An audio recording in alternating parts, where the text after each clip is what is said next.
ಮಧುಗಿರಿ ಕಸಬಾ ಹೋಬಳಿ ಡಿವಿಹಳ್ಳಿ ಪಂಚಾಯಿತಿಯ ಅಧ್ಯಕ್ಷರಾಗಿದ್ದ ಗಂಗಮ್ಮ ಎಂಜಿ ಗೋಪಾಲಯ್ಯ ಮತ್ತು ಉಪಾಧ್ಯಕ್ಷರಾದ ಶಿವಕುಮಾರ್ ಸ್ವಾಮಿ ಅವರ ತೆರವುಗೊಂಡ ಸ್ಥಾನಕ್ಕೆ ಉಳಿದ ಅವಧಿಗೆ ಪಂಚಾಯಿತಿಗೆ ಅಧ್ಯಕ್ಷ ಸ್ಥಾನಕ್ಕೆ ಅಧ್ಯಕ್ಷ ಉಪಾಧ್ಯಕ್ಷರನ್ನು ಅವಿರೋಧವಾಗಿ ಆಯ್ಕೆ ನಡೆಯಿತು.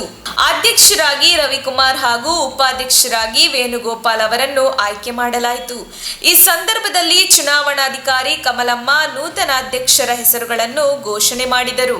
ಎಲ್ಲ ಸೇರಿ ಇಡೀ ನಮ್ಮ ಪಂಚಾಯತಿಯ ಮೊದಲು ಅವರಿಗೆ ನಮ್ಮ ಮಾಜಿ ಅಧ್ಯಕ್ಷರಾದ ಗಂಗಮ್ಮ ಗೋಪಾಲಯ್ಯ ತೆರವಾದ ಸ್ಥಳಕ್ಕೆ ಈಗ ನನಗೆ ಹೊಸದಾಗಿ ಅಧ್ಯಕ್ಷರನ್ನಾಗಿ ಆಯ್ಕೆ ಮಾಡಿರುವಂಥ ತಮಗೆಲ್ಲರಿಗೂ, ನಮ್ಮ ಸದಸ್ಯರೆಲ್ಲರಿಗೂ ಹಾಗೂ ನಮ್ಮ ಮುಖಂಡರಿಗೂ ಎಲ್ಲರಿಗೂ ನಾನು ವಂದನೆಗಳನ್ನು ತಿಳಿಸುತ್ತಾ ತಮಗೆ ಈ ಒಂದು ಅವಕಾಶ ಮಾಡಿಕೊಡೋದಕ್ಕೆ ತಮಗೆಲ್ಲರಿಗೂ ಧನ್ಯವಾದಗಳು ತಿಳಿಸುತ್ತಾ ನನ್ನ ಮಾತುಗಳನ್ನು ಮುಗಿಸ್ತಾ ಇದ್ದೀನಿ.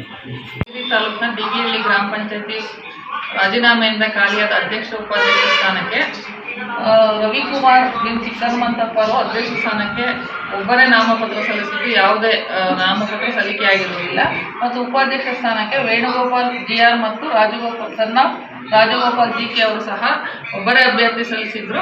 ಯಾವುದೇ ಅದಕ್ಕೆ ಇತರೆ ಯಾರು ಸ್ಪರ್ಧಿಗಳಾಗಿ ನಾಮಪತ್ರ ಸಲ್ಲಿಸಿದ ಕಾರಣ ಅವಿರೋಧವಾಗಿ ಆಯ್ಕೆಯಾಗಿರುತ್ತಾರೆ ಎಂದು ನಾವು ಘೋಷಿಸ್ತೀವಿ.